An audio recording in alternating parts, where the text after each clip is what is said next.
Hello, good afternoon, good morning, good evening, depending where you are in the world. My name is Don Bowman. My company is Agilicus, and I'm here today to talk about cyber breaches, shutting down manufacturing, production, and I'm not going to say why it's a bad thing. I think that's inferred.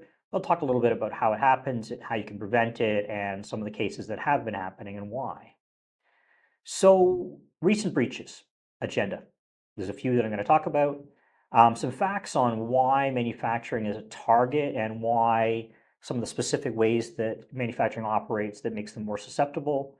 Going to talk about the great rift that's occurring today, which is AI and how that affects this. And I'm going to talk about zero trust as an enabler to improve your situation. So recent outages, this one's a couple of years old now, but in August of 2023, there was an SEC filing talking about, you know, things are afoot. And what had happened is there was a social engineering attack on one of their service providers, so an MSP that managed some stuff there. And somebody called them and said, blah, blah, blah, I forgot my password. Can you reset it? And they did. They got in through that. Then they did lateral traversal. They moved onwards to other systems. And next thing you know, there's 6 weeks of outage and $380 million of cost. That's not even counting reputational damage, supply chain, their suppliers, et cetera. The entire cost is probably very difficult to calculate, but it's certainly going to be higher than the direct cost it was to Clorox. This was expensive. As expensive as that was, this one almost took down an economy, almost. In August of 2025, Jaguar Land Rover, JLR, announced things are afoot. And there's been 2+ months of total outage, including their suppliers. They expect to return to full production in 2026. Now, this is really, really expensive. 485 million pounds direct loss to JLR, but an estimated $1.9 billion or pounds lost to the UK economy as a whole. That's because of mass layoffs. 5,000 businesses, people are making seats and seat belts and headlight assemblies and doing final assembly and test and transportation and dealers. And, there's a lot of people involved. It's not just one factory goes down and everybody's like, oh, sorry about that factory. There's a lot of stuff in their supply chain.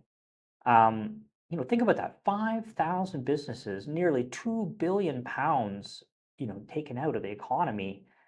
This was a commercial cyber criminal. I mean, this is cyber crime as a business called Scattered Lapsus $hunters. I'm sure I pronounced that perfectly. But think about this. This was really, really, really expensive. And then talk about this one. Asahi, beer brand, Japan, September 2025. They announced things aren't quite right. And ransomware has affected both their information and operational technology systems. And that's caused a lot of costs, increased staffing. They switched to doing things manually. Well, we can't check stuff in and out of the inventory system, so go get some clipboards. Overtime days due to reverting to manual process. This is expensive. They're not yet restored. It's November as we speak. It's been a couple of months. They are still struggling. They've got one of their beers being built again and the others aren't. This is also a cyber crime group. So what do these have in common? Well, first of all, there's real money here. There's real cyber criminals attracted because there's real money. And there's operational technology. There's things on the plant floor that are a little bit different than their IT systems. And that's what they have in common. But the other thing they have in common, there's a supply chain. There's people above them and below them, people supplying stuff to them supplying stuff to other people. There's a whole lot of people that are hurt or damaged by this event. This event is not just a couple of IT people have to stay late and reimage some systems type thing. This is a major hit to the economy, a major hit to people's lives, a major hit everywhere. Reputation, such as the whole damage is difficult to put a number on, but it's quite high. I bet you if you were to ask, Jaguar if they could write a check for $500 million and get out of that, they would have done it, right? What's the impact? Well, the big one that people focus on is revenue.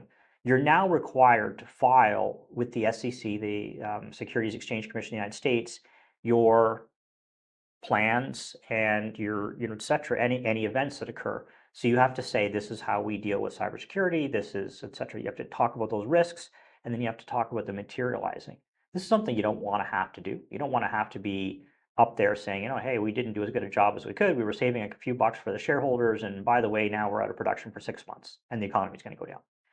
But it affects your growth. All the time that they've spent working on this isn't time that they spent working on improving their product or making more of it faster, better, cheaper, et cetera. And their competitors have moved ahead in that time.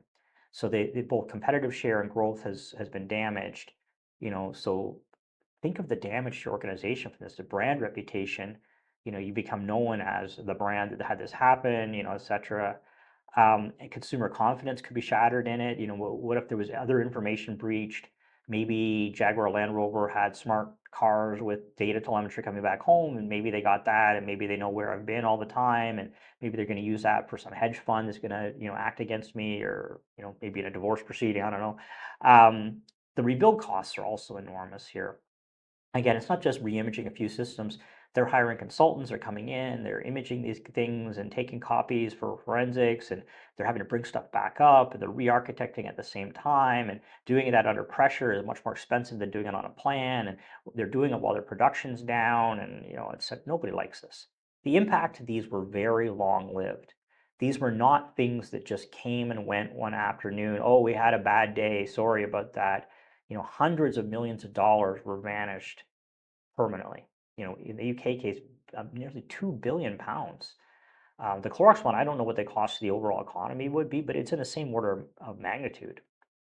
So the cold hard facts: bad people exist. Bad people want your money. You have risks. Your risks are intrinsic and difficult to deal with. CISA does this analysis. It's called Risk and Vulnerability Assessment, or RVA. And this is what happened, not what might. So this is for government regulated things, but they're similar enough in nature, I guess, that you can draw some parallels.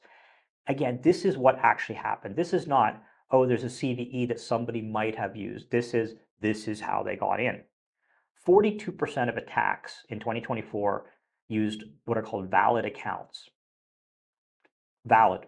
So it's not like some buffer overflow or this, that, the other thing. It's they logged in as a person or as a system, a service account that was real and existed. They might have done it by guessing a password. They might have done it by getting access to the access token. They might have done it with social engineering, but that's how they did it. 26 used spear phishing, which is account adjacent. So spear phishing, I send you an email. Hey, I'm with your service provider. We're doing a change in the password system. Can you reset your password here? So it's adjacent. And another 10% use brute force on passwords, just guessing. In the manufacturing floor, operational technology, you see this a lot. The password is SCADA 2025 or SCADA site name or something like that. People think they're being clever. They're not being clever. They're just being lazy. Lazy and clever are different things. 80% of the attacks, if you add that up, use identity user authentication weaknesses. 80%. And they do what's called lateral traversal. So you get into the first system, and you've all got one system. You're like, why would anybody care about that? The only thing that managed is the pop machine in the employee's canteen. Well, pop machine's on the LAN. The LAN has the thing on it. That thing I can get into, and then it's dual homed. It's onto the other network. Now I'm in the manufacturing network. Okay, now I can just issue Modbus commands, and boom, things are down. Or I can encrypt the SAP server, or etc. So this is why you care. You care a lot about identity and credentials, because once in, they can move sideways and they can move upwards. And that's what CISA has effectively found here, is almost 80% used some aspect of this. This is what's going to happen to those three. In the case of the Clorox one, we know what happened because they told us. But in the other two, it's going to be the same. So what about AI? AI is going to make it better, right? Well, actually, it's going to make it worse. So there's these cyber criminal gangs out here, and they're able to attract real talent. Make no mistake, when there's hundreds of millions of dollars on the table, you can go and hire the best of the best. The best of the best aren't necessarily all white hat hackers doing the good job. Some of those people are like, yep, top of my class, what I'm going to do, I'm going to destroy society. That's how I get paid. I'm not saying I would do it. I would not. But what does AI do? AI is like a magnifier. If you're evil but stupid and lazy, AI is your tool. Because, I mentioned that SCADA 1, SCADA 2025, SCADA site name. In the movies they show, let me guess the password. They see them madly typing. Nope, not password 1, no, not password 2. That does not work. That might have worked in the era of the VIC-20, but in war games with Matthew Broderick, it doesn't work today.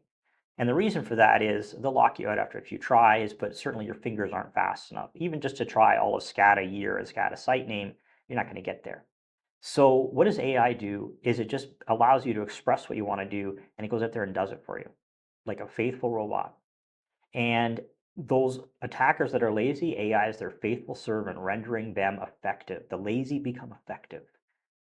And that's not a good thing for you in manufacturing, because now instead of it being 10 cyber criminal gangs, there's going to be 10,000. And instead of it being the top 10 vulnerabilities, it's going to be the top 10,000 vulnerabilities.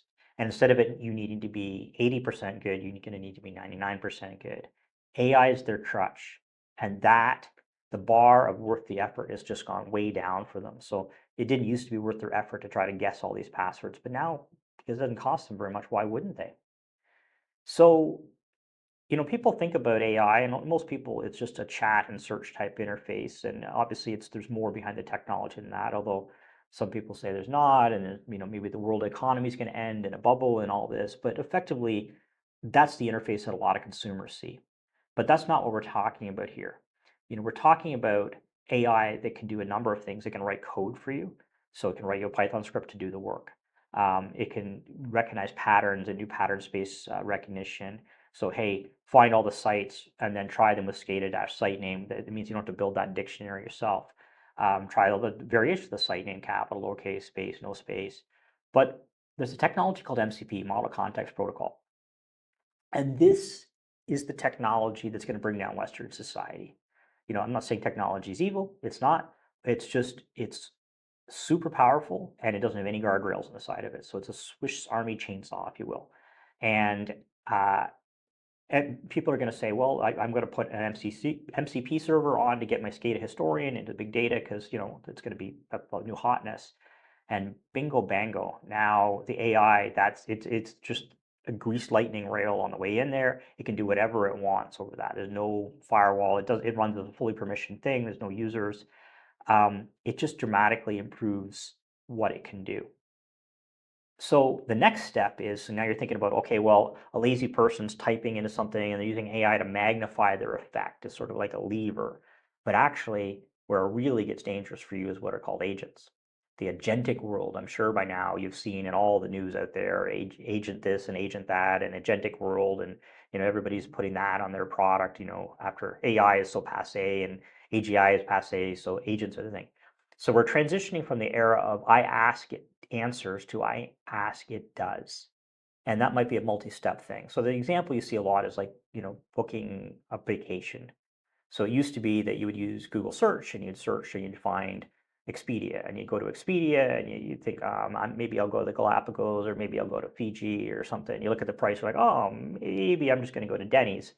But now those things, you're just saying, go book a vacation for me, and it goes and finds the best one and puts your credit card in.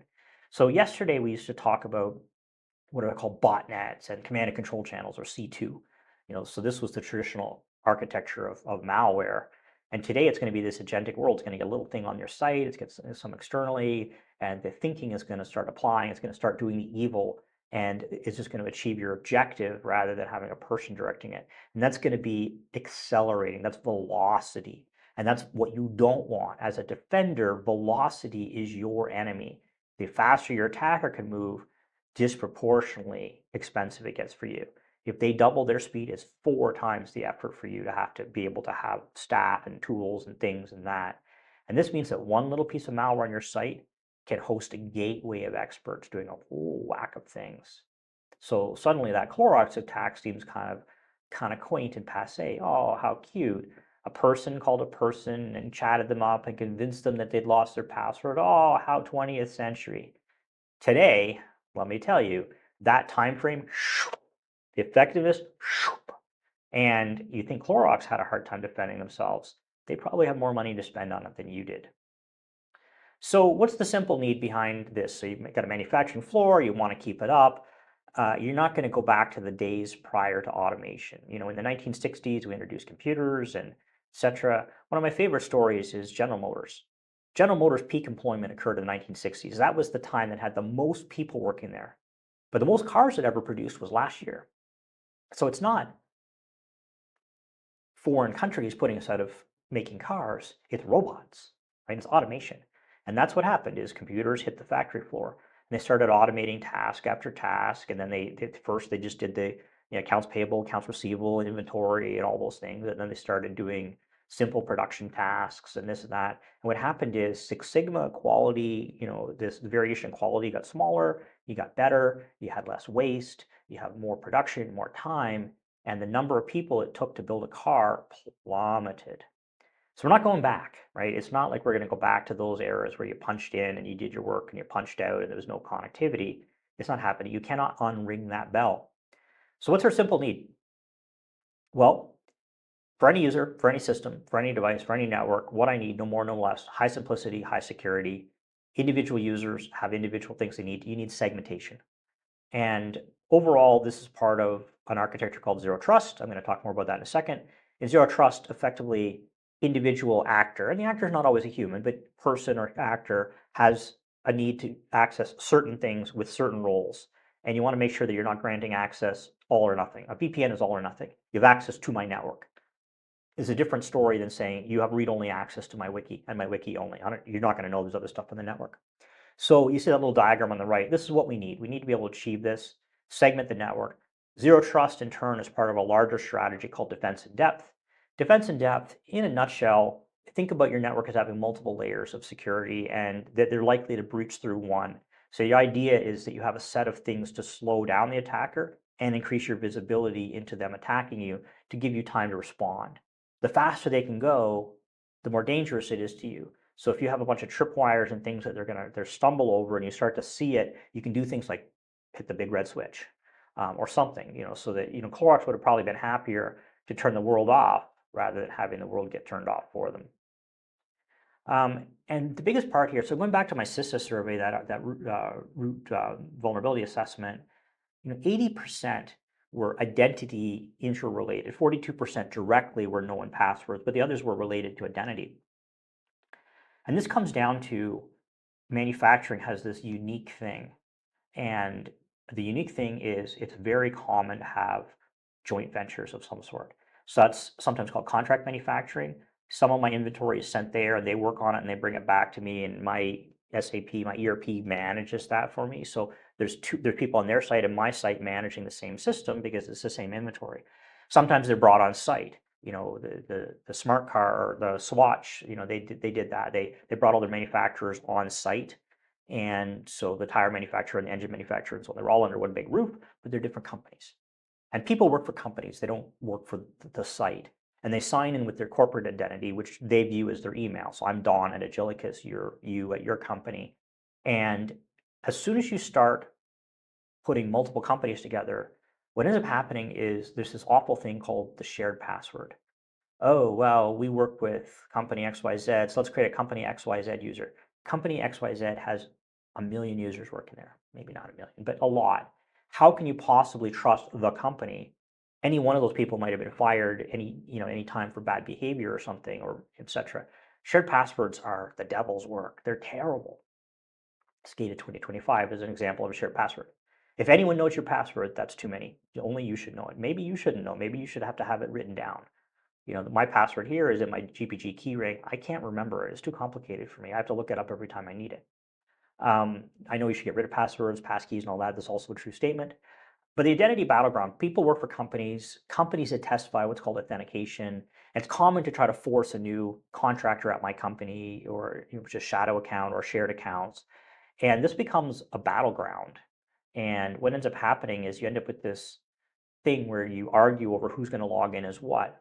There's actually a better way, which is shared custody, shared destiny. Let each user log in with their native natural credentials.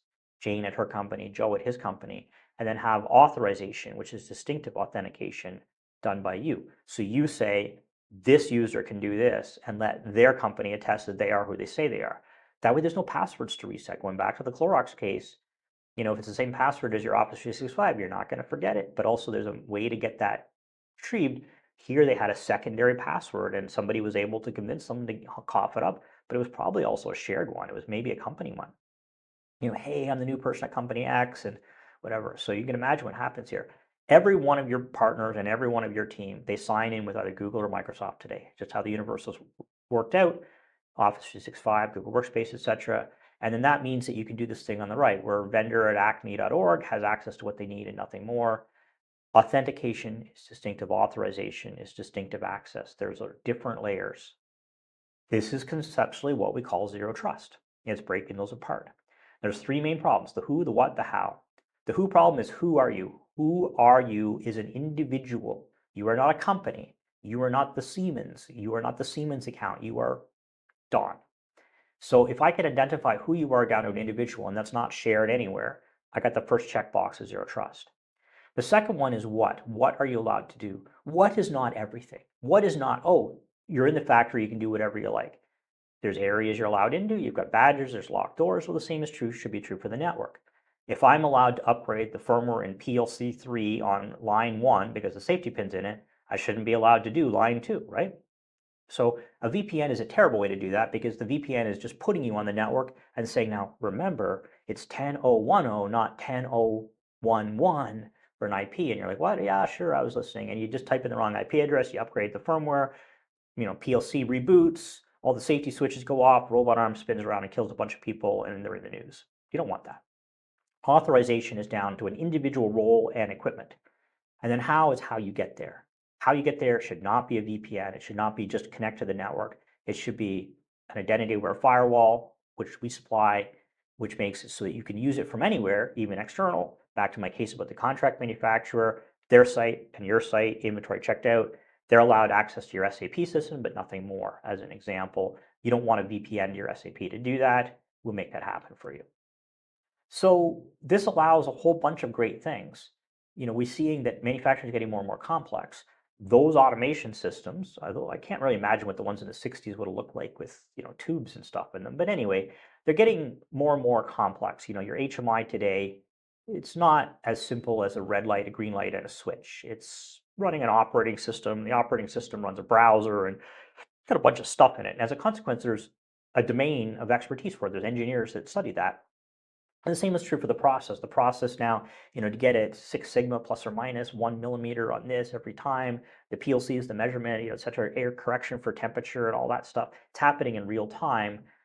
There's process engineers and there's automation engineers. Every one of those, you have this big complicated thing to manage. You don't have all those people on site.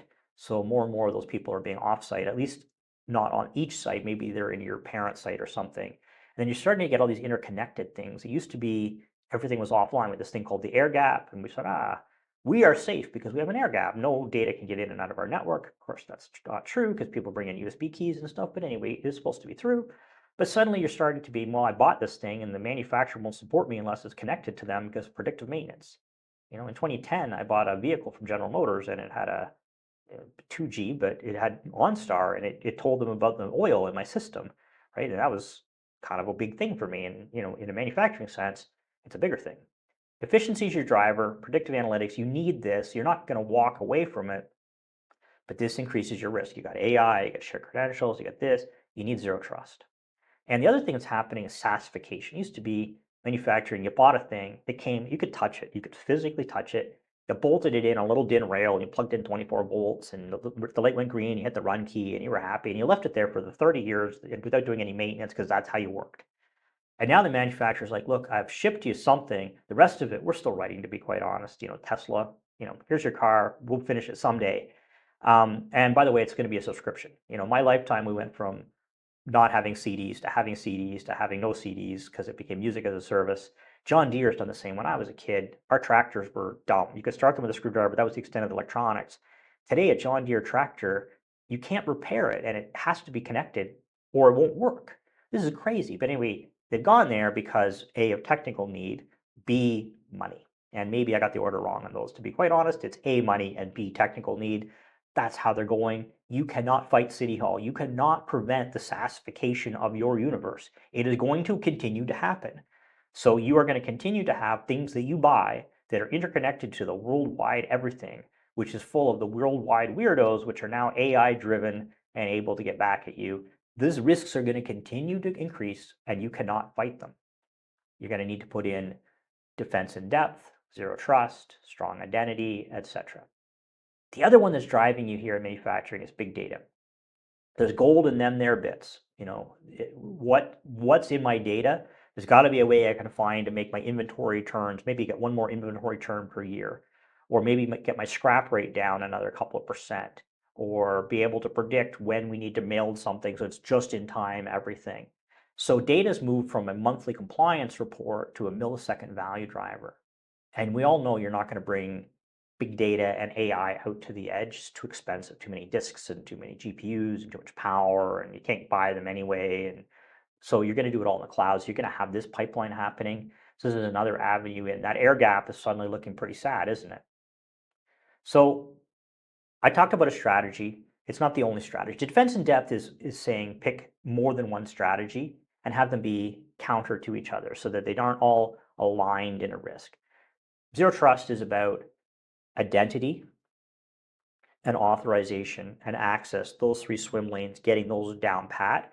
But it also provides fine-grained audit, provides great logs, which goes back to that being able to observe things faster and better in real time.